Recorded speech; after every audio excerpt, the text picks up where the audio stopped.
Redmi Note 13 ফোনটি already চায়নার মার্কেটে অফিশিয়াল লঞ্চ হয়ে গেছে আর এই ফোনটি বর্তমানে বাংলাদেশে পাওয়া যাচ্ছে। আজকের এই ভিডিওতে জানাবো এই ফোনটি বাংলাদেশে কোথায় পাওয়া যাচ্ছে এবং কত দামে পাওয়া যাচ্ছে। সেই সাথে জানাবো এই ফোনটি কি এখন আপনার কেনা ঠিক হবে কিনা। এছাড়া এই ফোনটি যারা গেমিং বা ক্যামেরার জন্য কিনতে চান তাদের জন্য এই ফোনটি কেমন হবে তাও আজকের এই ভিডিওতে জানাবো। চলুন আর কথা না বাড়িয়ে চলে যাই মূল ভিডিওতে। তবে মূল ভিডিওতে যাবার আগে আপনাকে বলবো ভিডিওতে একটি লাইক দিয়ে ভিডিওটি দেখতে থাকুন।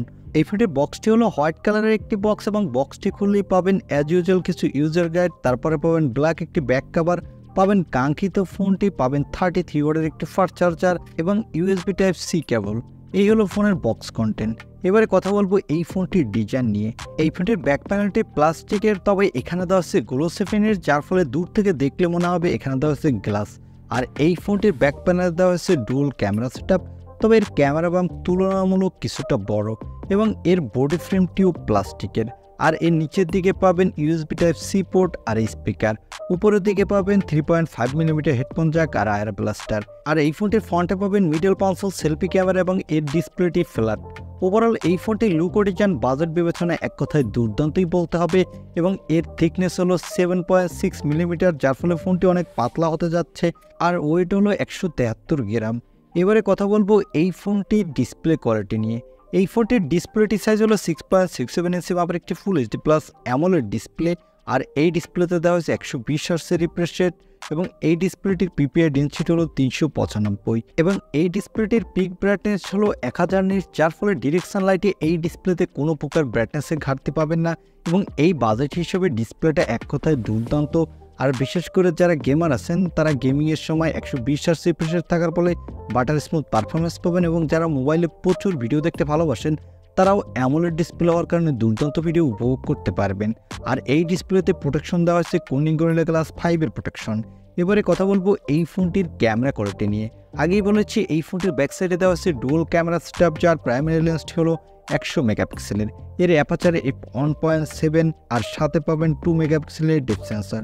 এখানে অ্যাপাচার কম হওয়ার কারণে আপনি কিন্তু লো লাইটে বেশ ভালো ফটোগ্রাফি তুলতে পারবেন এবং এখানে ফুল HD প্লাস ভিডিও রেকর্ড করতে পারবেন।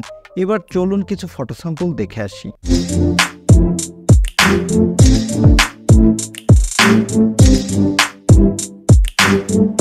সেলফির জন্য পাবেন 16 মেগাপিক্সেলের সেলফি ক্যামেরা। এই ক্যামেরাটি দিয়ে আপনি ফুল HD প্লাস ভিডিও রেকর্ড করতে পারবেন আর এখানে কিন্তু আপনি ভালোই সেলফি তুলতে পারবেন। এবারে কথা বলবো এই ফোনটির অন্যতম হাইলাইটেড অপশন এর প্রসেসর নিয়ে। এই ফোনটিতে প্রসেসর দেওয়া হয়েছে মিডিয়াটেকের ডায়মেনসিটি 6080 প্রসেসর। এই প্রসেসরটি 6 ন্যানোমিটার আর্কিটেক্ট বিল্ড এবং এই প্রসেসরটির up to clock speed 2.4 GHz। এখানে কিন্তু আপনি ভালো মাল্টিটাস্কিং করতে পারবেন, সাথে পাবজি ফ্রি ফায়ারের মতো গেমগুলো আপনি মোটামুটি স্মুথলি খেলতে পারবেন, তবে কোনোভাবে হাই ফ্রেম রেটে খেলতে পারবেন না, কারণ এর আনটোটো স্কোর হলো 3 লাখের কিছুটা বেশি এবং গিরিকবেন্সের সিঙ্গল কোর স্কোর হলো 440 আর মাল্টি কোর স্কোর হলো 1560। ওভারঅল এখানে আপনি মোটামুটি ধরনের পারফরমেন্স পাবেন, কোনো হাই এন্ড গেম খেলতে পারবেন না। আর এই ফোনটিতে আউট অফ দ্য বক্স পাবেন Android 13, এর ব্যাকএন্ডে পাবেন MIUI 14। এখানে সিকিউরিটির জন্য পাবেন সাইড মাউন্টেড ফিঙ্গারপ্রিন্ট সেন্সর আর ব্যাটারির জন্য পাবেন 5000 mAh এর একটি ব্যাটারি, সাথে পাবেন 33 ওয়াটের একটি ফাস্ট চার্জার। এই ফোনটি মার্কেটে আপনি 3টি কালার ভেরিয়েন্টে পাবেন এবং এই ফোনটিতে কোনো এক্সট্রা ডেডিকেটেড মাইক্রোস্টিকার সোলার থাকছে না। আর এই ফোনটিতে দেওয়া হয়েছে LPDDR4 RAM, সাথে দেওয়া হয়েছে UFS 2.2 স্টোরেজ, যার ফলে লোয়ার বাজেটের 5G ফোন হলেও এর র্যাম এবং রোম স্পিড কিন্তু মোটামুটি ফাস্ট হতে যাচ্ছে। আর এই ফোনটি মার্কেটে আপনি 4টি র্যাম রম ভেরিয়েন্টে পাবেন। এর বেস ভেরিয়েন্ট হলো 6128GB, মিডল ভেরিয়েন্ট দুটি হলো 8228GB এবং 8256GB আর টপ ভেরিয়েন্ট হলো 12256GB। এবারে জানিয়ে দেব এই ফোনটি বাংলাদেশে কোথায় পাওয়া যাচ্ছে এবং কত দামে পাওয়া যাচ্ছে। এই ফোনটি বর্তমানে আনঅফিসিয়াল বসুন্ধরা সিটির 2-1টা শপে পাওয়া যাচ্ছে এবং এর বেস ভেরিয়েন্ট অর্থাৎ 6128GBর দাম রাখা হচ্ছে 25,000 টাকা। তাই আমি এর ব্র্যান্ড শপের নাম উল্লেখ করলাম না, কারণ এর দাম অনেক বেশি।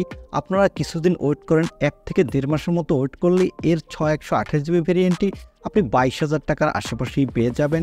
তাই আমার মনে হয় না এত বেশি দাম দিয়ে এই ফোনটি নেওয়া উচিত। তবে আপনি যদি আর কিছুদিন ওয়েট করতে পারেন এবং ইন্ডিয়াতে এই ফোন লঞ্চ হলে এই ফোনটির বেস ভেরিয়েন্টটি আপনি 20,000 টাকার মধ্যেই পাবেন। এই ফোনটি তাদের জন্য যারা এন্ট্রি লেভেলের ইউজার এবং টুকটাক গেমিং করতে চান, সাথে একটা ভালো ডিসপ্লের ফোন পেতে চান।